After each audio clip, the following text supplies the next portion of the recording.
आणि पंढरपूरच्या वारी संदर्भात नेते मंडळींनीही आपले अनुभव सांगितले, तेही जाणून घेऊया। मी गेली 30 वर्ष वारीला येतो कंटिन्यू। आषाढीची जी वारी असते त्याला 30 वर्षापासून येतो। मंत्रिपद झाल्यानंतर मी पहिल्यांदा आलो। मी परवा शपथविधी झाला आणि मंत्री झाल्यानंतर कृषी मंत्री झाल्यानंतर पहिल्यांदाच आज या ठिकाणी आलो।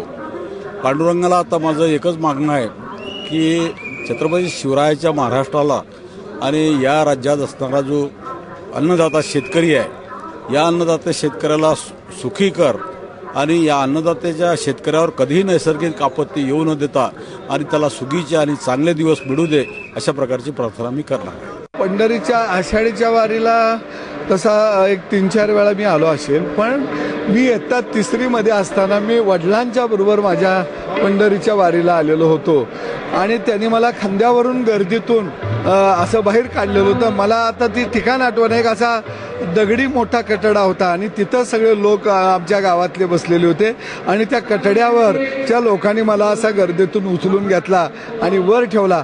अक्षरशः मी प्रचंड घाबरलेलो होतो आणि माझं अंग कापत होतं आणि माझ्या वडिलांनी गावातल्या लोकांना सांगितलं, माझ्या पोराला सांभाळा, मी नामदेव पायरीचं जाऊन दर्शन घेऊन येतो। आणि वडील जे गेले 3-4 वाजता ते संध्याकाळी 10:30-11 पर्यंत आलेले होते, पण तोपर्यंत अनेकांनी मला खायचं दिलं पण मी खाल्लं नव्हतं, कारण त्या गर्दीत माझा बाप कुठं हरवला का काय अशी भीती माझ्या मनामध्ये मोठ्या प्रमाणामध्ये तयार झालेली होती आणि ही आठवण मी कधीही विसरू शकत नाही।